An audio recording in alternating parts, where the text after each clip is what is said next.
Assalamualaikum warahmatullahi wabarakatuh, Pak Arman. Waalaikumsalam warahmatullahi wabarakatuh. Iya, jadi hari ini kita akan melakukan refleksi tentang bagaimana pembelajaran daring yang selama ini pada pendampingan individu satu.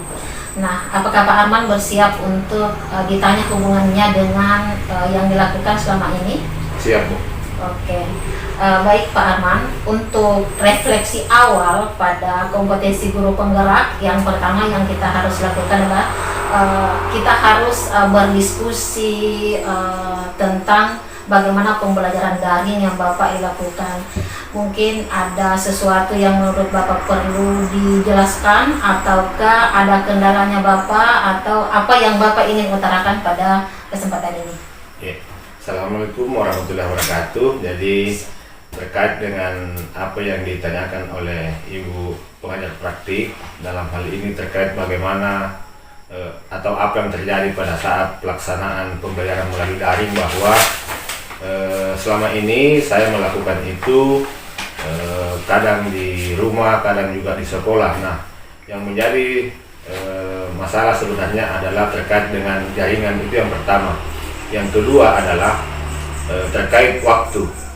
Sebenarnya masih banyak hal-hal yang ingin kita diskusikan atau ingin kita carikan solusi terkait dengan apa yang menjadi pembicaraan pada saat pembelajaran daring, tetapi kemudian kita dibatasi oleh waktu. Yang ketiga adalah terkait dengan keaktifan.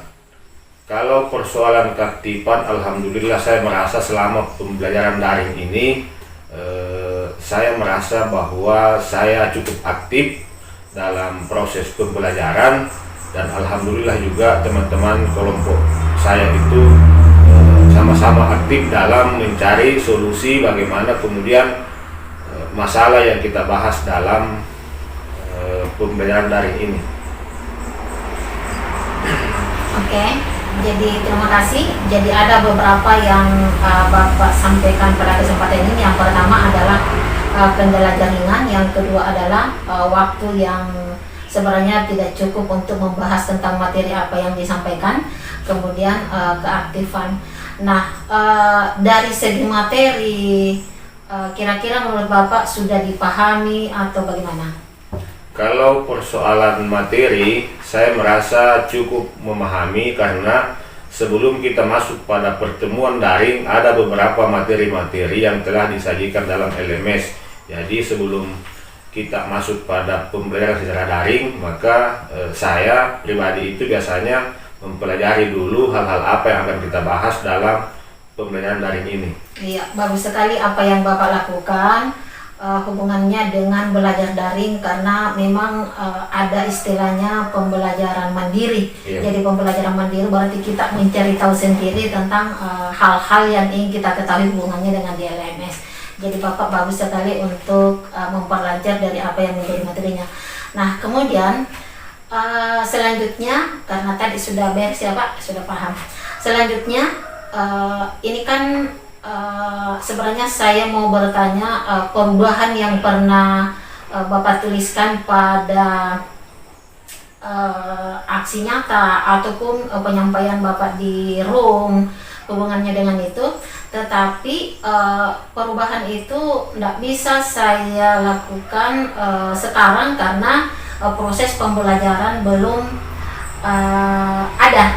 Ya, hari ini kan baru MPLS untuk SD kalau tidak salah. Nah, kira-kira menurut Bapak selama ini yang sesuai dengan pemikiran KHD, apa saja yang Bapak sudah lakukan hubungannya dengan itu? Terima kasih. Jadi memang agak susah sekarang kita kita melihat perubahan-perubahan yang bisa terjadi di sekolah, karena pada saat kami memulai pembelajaran di LMS itu siswa kebetulan dalam masa libur. Nah, pada hari ini alhamdulillah hari pertama kegiatan MPLS. Jadi hal-hal yang saya melihat dan telah saya lakukan terkait dengan pemikiran Ki Hajar Dewantara itu adalah walaupun tidak sempurna, tetapi kemudian sudah ada beberapa hal yang saya lakukan. Yang pertama yaitu adalah pembelajaran yang berpihak pada murid. Contohnya adalah memberikan kesempatan kepada siswa untuk menampilkan terkait dengan hasil diskusi kelompoknya atau biasa disebut dengan presentasi. Nah, kemudian terkait dengan budi pekertinya itu, sebelum memulai pelajaran biasanya kita mulai dengan membaca doa. Kemudian pada saat akan mengakhiri jam pelajaran dan akan pulang, itu biasanya juga diarahkan siswa untuk membaca doa. Nah, kemudian yang lain itu adalah setiap siswa yang akan menjawab pertanyaan yang diajukan oleh oleh guru itu, saya informasikan bahwa harus tunjuk tangan dulu baru ditunjuk, jadi tidak boleh langsung menjawab. Nanti ada instruksi dari guru baru menjawab. Iya, wujudnya kesepakatan kelas ya, Pak? Iya, kesepakatan kelas. Oke, makasih. Iya. Terus bagaimana dengan Bapak selama ini, sudah pernah melakukan refleksi di akhir atau bagaimana? Kalau melakukan refleksi di akhir selama pembelajaran yang telah berlalu ini, Bu, jarang saya lakukan. Iya. Kira-kira kenapa sampai jarang dilakukan, Pak, itu refleksi? Kan begini, refleksi itu kan paling tidak menanyakan ke anak hubungannya apa, bagaimana perasaannya hari itu, bagaimana pembelajarannya, kalau misalnya ada yang kurang mungkin ada penguatan, atau paling tidak anak-anak diberikan kesempatan untuk memberikan kesimpulan dari apa yang menjadi pembelajaran hari itu. Iya. Tadi saya katakan bahwa refleksi ini jarang saya lakukan. Jadi memang ada beberapa waktu itu saya sempat menanyakan kepada siswa bagaimana perasaannya setelah belajar hari ini, kemudian apa yang belum dipahami, tapi kemudian biasanya saya mungkin karena terlalu bersemangat dalam mengajar itu lupa waktu, jadi sudah tidak ada lagi kesempatan untuk melakukan refleksi. Jam sudah selesai, jam pelajaran sudah selesai.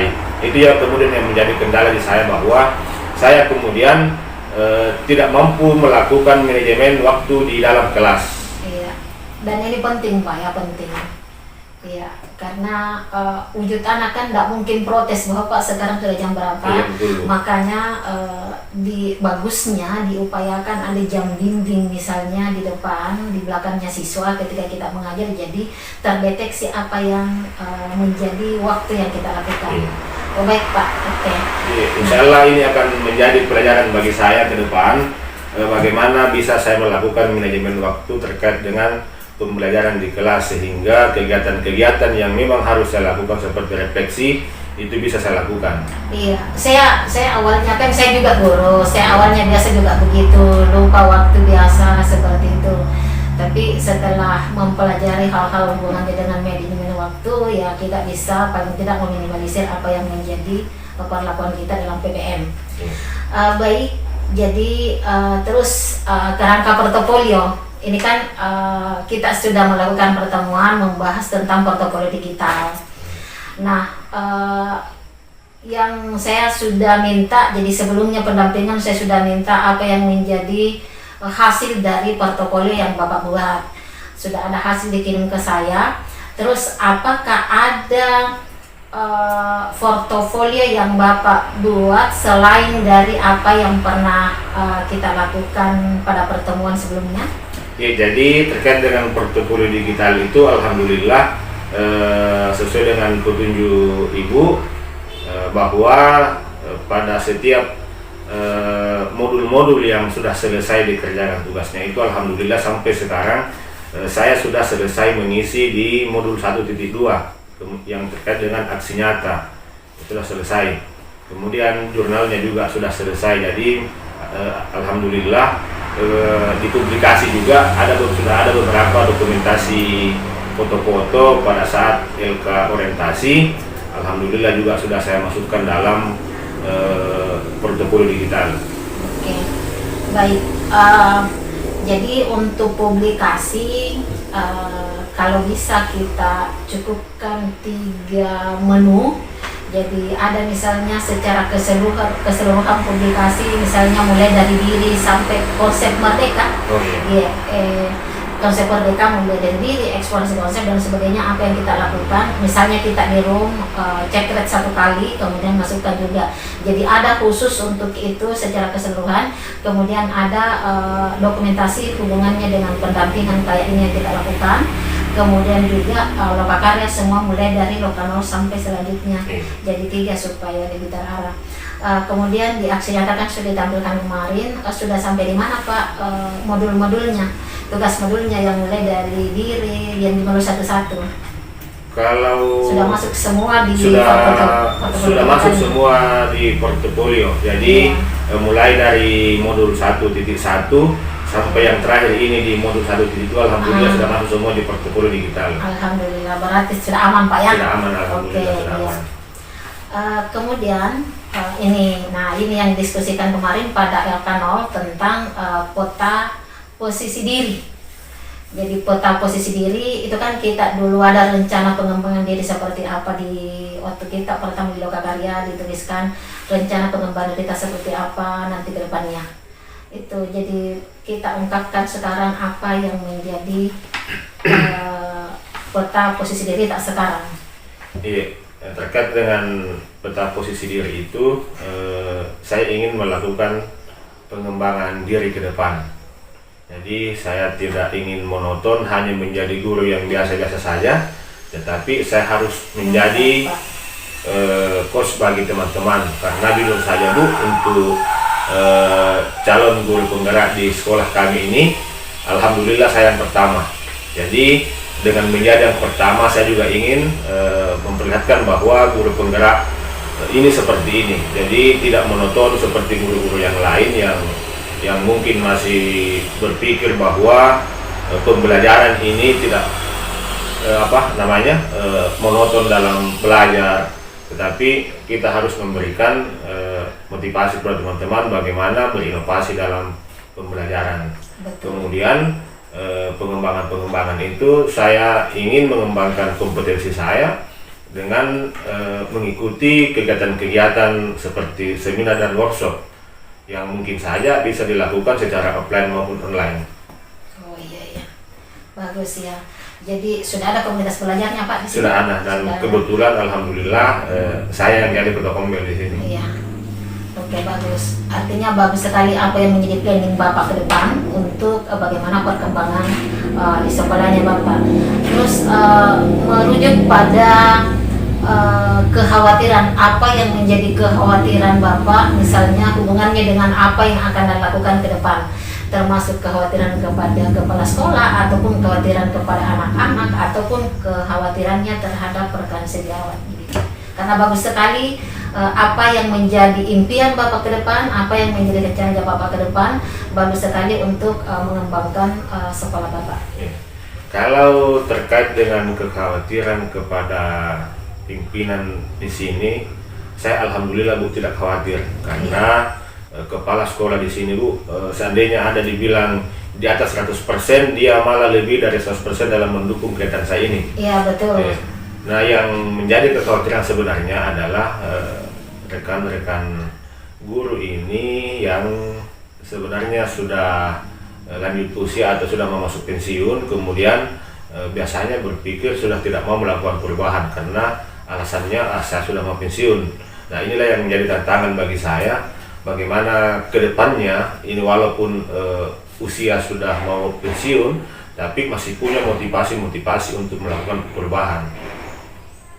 Ya, kemudian juga yang kedua adalah di sini di sekolah kami ini masih ada guru-guru itu yang belum terlalu menguasai IT. Nah, ini juga yang menjadi tantangan bagi saya bagaimana ke depan. Dan karena kebetulan ada juga edaran dari Dinas Pendidikan bahwa jam sekolah, jam pulang guru itu sekarang jam 2, jam 14.00. Sementara pembelajaran kita untuk anak-anak itu selesai di jam 12.05. Jadi saya merasa punya kesempatan untuk melakukan pendampingan kepada teman-teman terkait dengan bagaimana bisa menguasai IT. Iya, bagus sekali apa yang menjadi programnya Pak ke depan. Semoga bisa itu dapat tercapai. Jadi yang harapannya Bapak seperti apa? Kalau harapan harapan ke rekan-rekan guru Bu atau Semua semua? demi pengembangan sekolah ke depan. Kalau harapannya saya untuk melibatkan seluruh guru dalam pengembangan kompetensi. Jadi tidak mesti bahwa hanya yang mendaftar CGP saja diberikan kesempatan untuk melakukan pengembangan diri, tetapi rekan-rekan guru yang walaupun sudah mau masuk usia pensiun tetap diberikan kesempatan untuk melakukan pengembangan diri sehingga perubahan pola pikir itu bisa terjadi. Iya. Kemudian terkait dengan IT tadi, mungkin ada pelatihan-pelatihan IT supaya guru-guru yang memang belum paham IT bisa meningkatkan kompetensi. Oh ya, IT ya, bagaimana bisa mengembangkan diri. Nah, kira-kira apa yang Bapak bisa sampaikan hubungannya dengan secara keseluruhan modul 1 yang kita pelajari, hubungannya dengan pemikiran Ki Hajar Dewantara secara keseluruhan? Ya, jadi secara keseluruhan apa yang sudah saya pelajari ini bahwa sebagai seorang guru kita harus melakukan pembelajaran yang berpihak kepada murid, itu yang pertama. Yang kedua adalah bahwa seorang guru itu tidak boleh melakukan penuntutan apapun kepada siswanya terkait dengan mungkin mencapai KKM, apalagi sekarang kita dituntut untuk siswa itu harus mencapai target KKM.